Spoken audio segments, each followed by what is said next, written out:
Okay, welcome to another episode of the Gull-mouth Action podcast, where we take a look at all the latest goings on at Brighton and Hove Albion. I'm Derren Howard, and this week I'm joined by Brighton writers Sam Morton and Henry Bryant. Thanks very much for joining us, chaps. Brighton endured another week to forget as they suffered a 3-1 home loss to old rivals Crystal Palace. They're now winless in their last four. We'll bring you all the reaction as well as a look ahead to Saturday's trip to West Ham. And you can read all of the stories we're talking about with videos and pictures online at sussexworld.co.uk/sport. And you can check out other great videos on Shots TV and Freeview channel 262. You may also be watching on Latest TV, so thank you very much for tuning in. But first of all, lads, you were there against the Palace game at the Amex. Now that the dust settled a bit, Sam, what's your feelings about what happened there? Yeah, it was a really tough day and result to take for anyone associated with Brighton, really. It was obviously seen, it's always an important game, it's always a big game against, obviously, Crystal Palace being their biggest rivals. So it's always a game you want to win for bragging rights and that kind of thing. But with the form that Brighton had going into the game, it was even more important in that sense. They kind of got that confidence going back after a couple of disappointing results. And unfortunately, it wasn't to be. And it was, as I say, a disappointing afternoon that ended 3-1 to Crystal Palace. And there was one stage at the start of the second half where Brighton were putting on a lot of pressure, but they came up against an inspired Dean Henderson, who saved everything that came at him, including a brilliant Julian Ciso effort, also a blank header from Lewis Dunk. That was probably the closest Brighton came in the game. But then obviously they did score a very fluky goal right at the end, where obviously it was an own goal of Mark Gahey. So a bit of fortune there, but it did little to lift the spirits inside the Amex, because there wasn't really many fans left to see it when they were 3-0 down. And that kind of sums up the feelings and the emotions behind it. And yeah, so it's been a little bit kind of down since then, but obviously footballs can change really quickly. And if they can get a win away at West Ham this weekend, things can definitely turn for the better once again. So yeah, fingers crossed it doesn't linger too much. And yeah, I think Fabian is definitely trying to keep on the positive side, and I'm sure the players will be as well, and they won't let it affect their mindset going into the following games. Yeah, it's his most challenging period of his career, isn't it, Henry? Since he obviously had a lot of success at St. Pauli, taken over at Brighton, it went fairly well at the beginning. Now winless in 4, bit of a rocky patch, and he's come in for some criticism, hasn't he, of late? Do you buy into that? I think the fact that 200 million has been spent, it's sort of a blessing and a curse for him, isn't it? Because they can sort of, it's a stick to sort of beat him with when things go wrong, as it were. So what have you made of Herzella and sort of the tactics and his all-round sort of progress so far? Well, I think this is a big testing situation for him, because in his career, we've only really seen the highs. And when he did come to Brighton, he got that Manager of the Month award straight away. So for him to get straight on the bandwagon and be doing that well in the Premier League at such a young age, the youngest ever permanent manager in Premier League history, that's a lot to sort of start at. So now we are having these difficult times, winless in 4.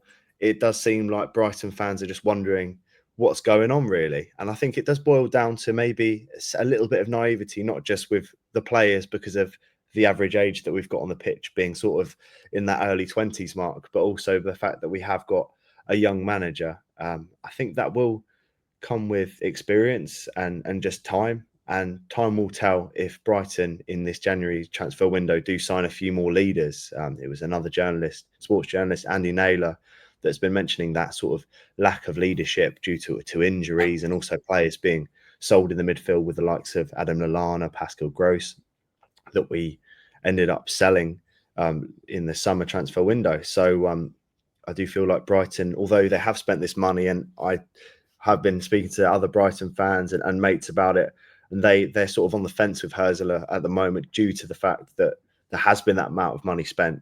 It is also down to leadership sort of on the pitch.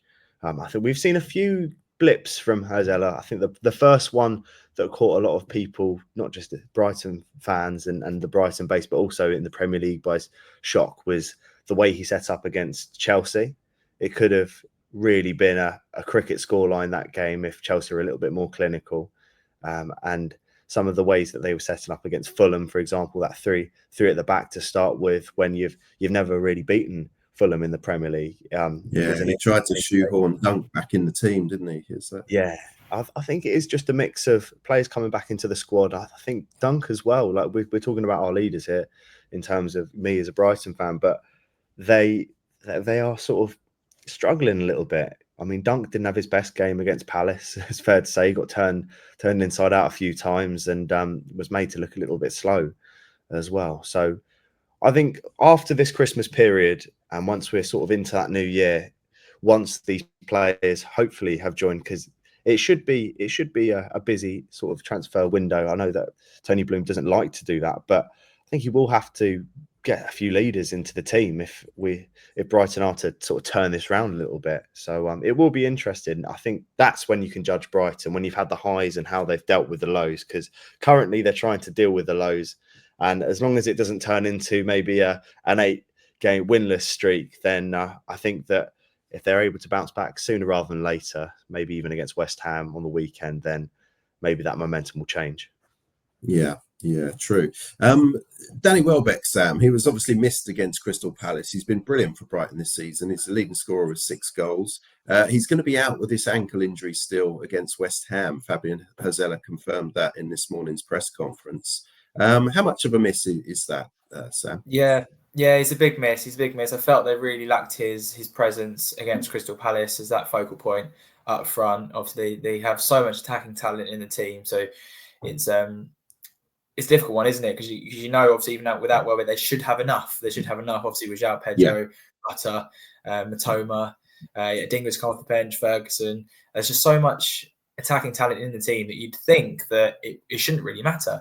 But I think with the form that Welbeck's in, and he really is kind of the best form of his career in terms of start he's had to this season, it is a big miss, and it is a shame that it looks like he's going to be out for a little bit of time. And you just kind of wonder if it's caught up with him. Obviously, with the age that he's at, the amount of years he's been in the game, that he probably wasn't expecting to be playing as regularly as he is, and maybe that has caught up with him. Everybody. Maybe that has just caught up with him, and he needs a bit of time to recharge the batteries and then go again in the new year. So fingers crossed, it's nothing too concerning in that sense.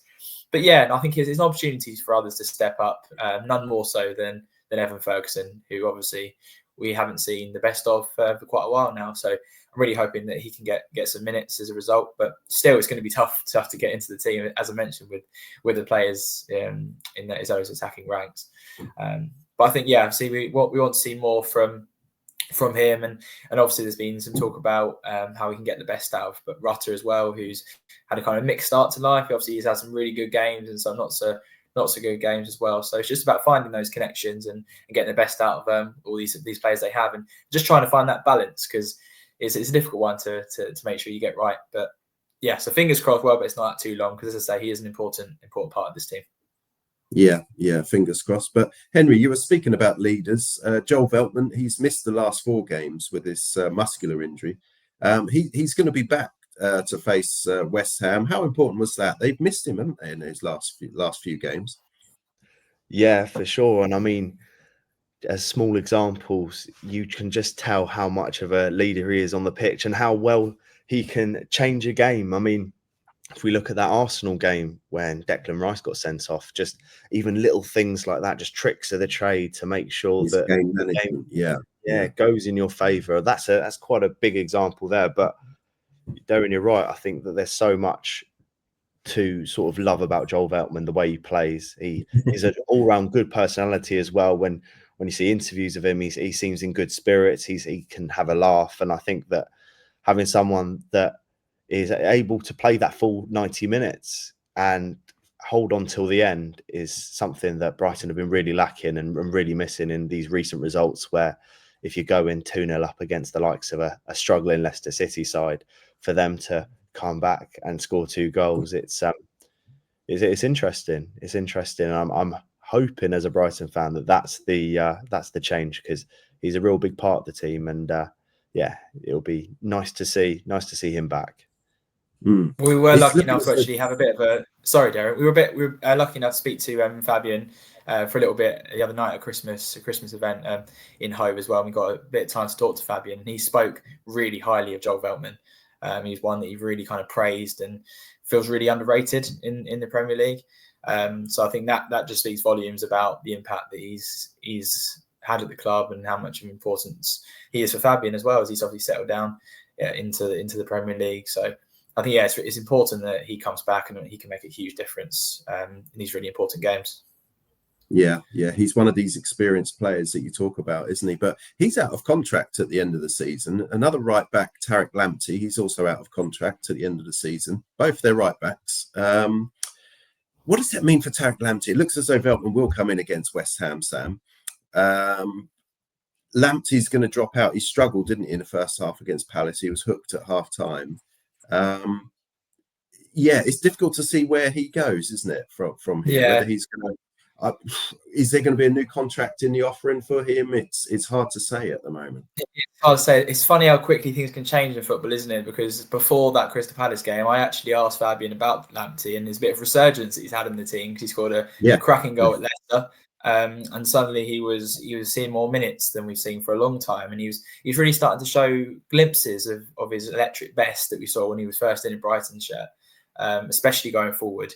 And then literally a couple of days later, and against Crystal Palace, and he had a bit of a nightmare first half. Obviously, he was largely at fault for that second goal, where he allowed Tyrick Mitchell to get over his head. He's obviously not blessed with height, but I think it just looked a little bit too easy for Tyrick Mitchell to shrug him off and then get that cross in for the goal. So it's a difficult one. I feel for Lamptey, because we know that there is a really good player there, as we saw with his goal against Leicester. And he really can still be a threat in this Brighton team. But it's a difficult one. I hope he stays, and we can see more from him and get more minutes, and he can get that confidence back. And but yeah, it'll be interesting to see what happens with him in that right back situation, because there is a world in which Veltman and Lamptey could both leave, and they're left with no right backs, and they suddenly have to dip into the market and sign potentially 2 replacements. So it's definitely a conundrum to solve, but it'll be interesting to see how it develops. Yeah, one to keep an eye on. Well, yeah, thanks, Sam. Join us after the break, and we'll be talking about all things West Ham.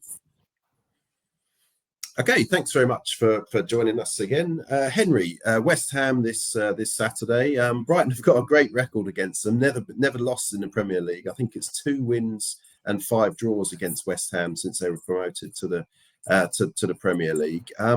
What have you made of that record? Herzella sort of dismissed it this morning. He said that it's, he doesn't really sort of base it on facts, on stats. It's more about what's been going on in the last week or so. He doesn't look too much into that, but it's a good record for the fans, isn't it, as well, and something for the fans to sort of hold on to. Definitely. I think for him, when you're posed a question like that, similar to a same sort of question I asked, actually, because against Crystal Palace, Brighton hadn't lost in X amount of games.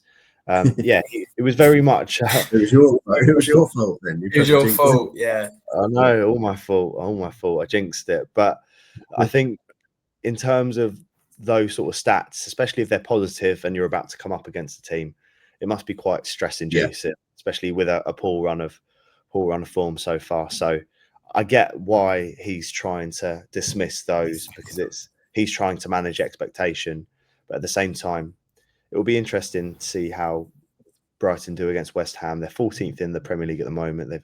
They've been struggling, I must say. But one thing that is worth noting is they do score late goals. I mean, in that last game against they drew to Bournemouth. It was 1-1.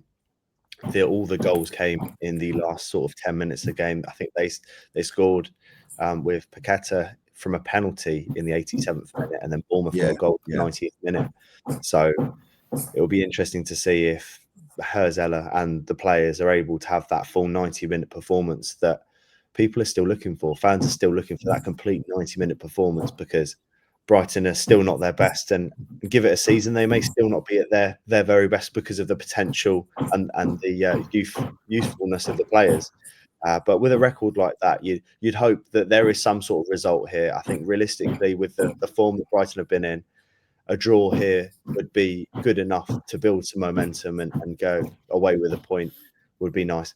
I think a win would be great. But in terms of getting new players back into the squad, if Veltman is fully fit, then that would be exciting to see how he can influence the game. But if he's still coming back, just like we've seen with Lewis Dunk, who has struggled in the games he has featured in, I think this will be one of those tricky games where Brighton are trying to mould back in with players that are coming back from injury.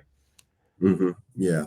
What have you made of Lopetegui's West Ham, Sam? Obviously, they do have a lot of attacking talent, don't they? Like Mohamed Kudus, I really like him. He almost joined Brighton, didn't he, a little while back as well? It was like between West Ham and Brighton. And then Somerville, Brighton were in for Somerville. He went for West Ham as well.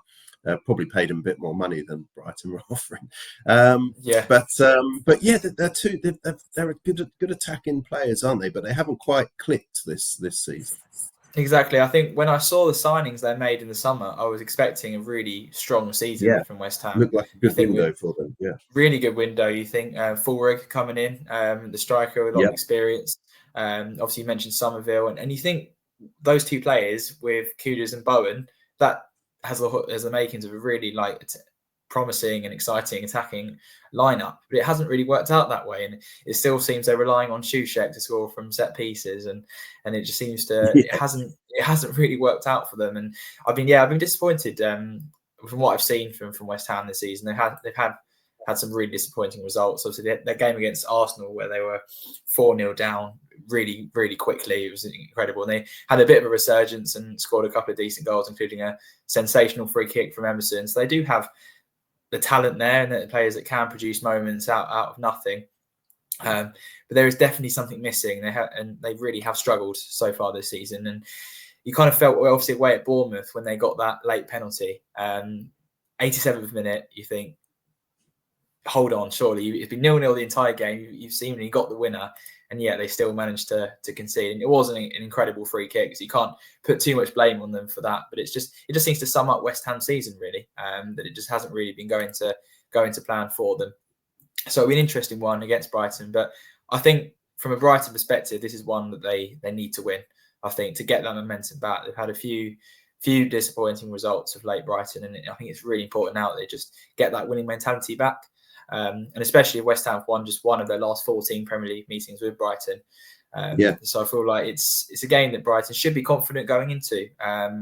It's obviously two out of form teams, but I think Brighton, in terms of quality and the kind of the players they have, they've got the edge. And I feel like it's a game that really Brighton should be looking to win and get an early goal and settle those early nerves, because I'm sure there will be going into the game, and some questions being asked all over the pitch. So yeah, I think get a couple of goals early on, settle those nerves, and go from there. They're a funny old team, West Ham, aren't they, Henry? It's sort of like there's been a lot of talk about the atmosphere at the Amex Stadium after Brighton's game against Crystal Palace, and I always find at West Ham now, when you go there, it's the atmosphere is you're so far back from the pitch, aren't you? It's almost like, oh, there's a game of football going on somewhere over there, and you just seem a bit distant. Do you think that's still a bit of an issue at West Ham? I think so, and I haven't been there personally, but from watching sort of stadium tours and things like that, because I'm into looking at the stadiums, even ticking them off the old list as it goes. But it does seem like atmosphere-wise, when you're that far away, your home supporters are that far away from the pitch, it's almost like they're back in lockdown if they're having a poor game, because there's going to be no sort of atmosphere. I have to say, I know that West Ham fans are meant to be quite rowdy. They're quite on it, so maybe they make up for it in that aspect. But I think that's a big thing. I think with the Amex, they're not known to have the world's best atmosphere either. To be blunt with it, they're not got the world's best atmosphere, but at least you're close to the game. You're very much not as packed in as Craven Cottage, but you're not so far away. So I wonder, it'd be interesting to know from players actually, if when the going gets tough, that impact of the fans being closer and whether that can turn the tide on games, because it does seem like they've been really struggling. There's been a sort of lack of confidence, really. Obviously, they've had a real bad incident as well internally in the club with Antonio sort of getting involved in that accident. Luckily, He's fortunately in a stable condition, but he's out as well.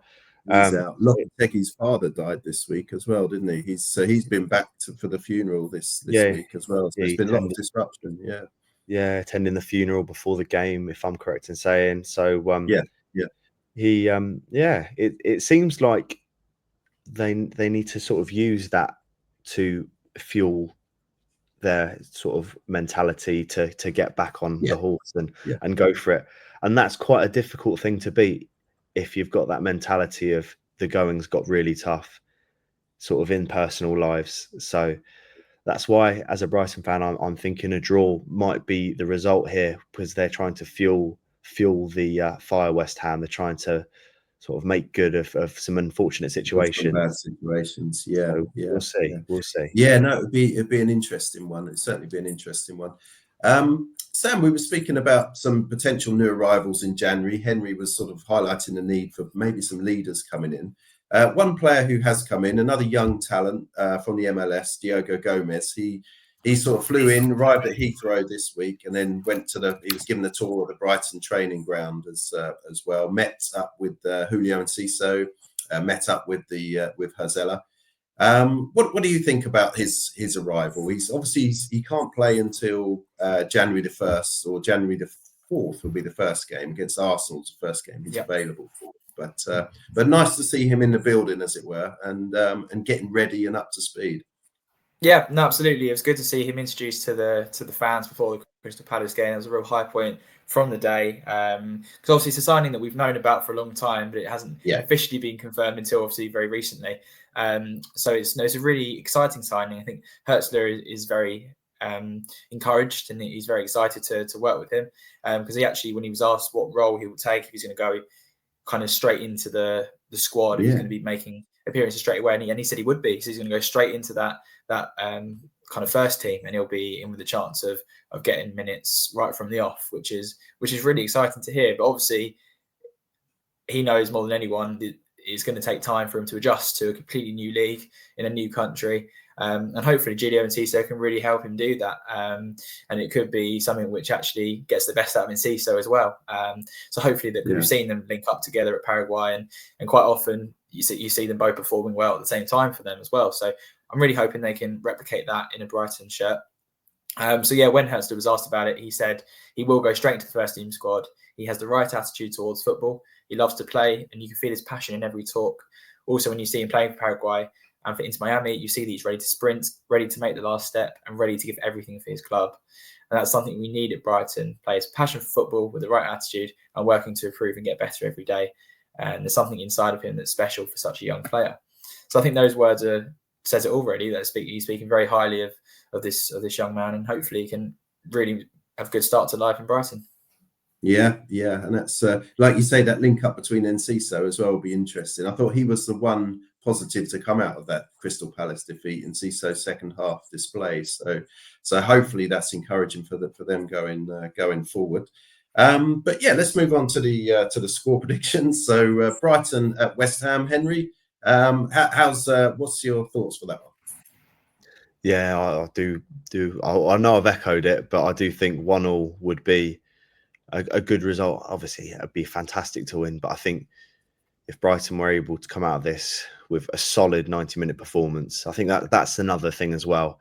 Is it, as weird as it is to say, if we went another 2-0 up and then conceded again in those last sort of stages of the game, it would be like a broken record where it keeps on repeating, and it would become almost a personality trait of Brighton to have a fantastic start. So I think if Brighton can have a really solid 90-minute performance and draw the game 1-1, having played well and something to build on, I think that would be, you'd be happy. Would be good.